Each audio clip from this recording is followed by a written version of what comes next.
Başladık.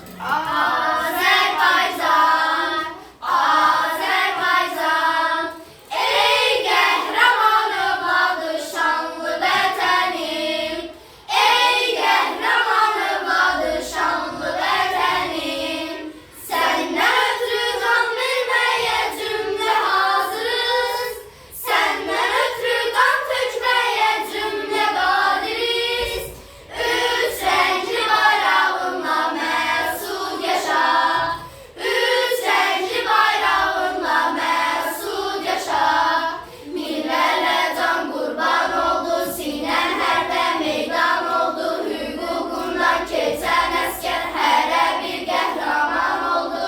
Sən olasan Gülüstan, sənə hər an can qurban, sənə min bir məhəbbət, sinəmdə tutmuş məkan, namusunu hiss etməyə, bayrağını yüksəltməyə, cümlə gənclər müştaqdır.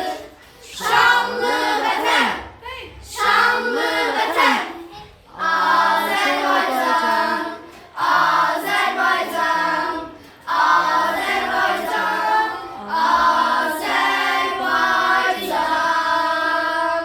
Sağ olun.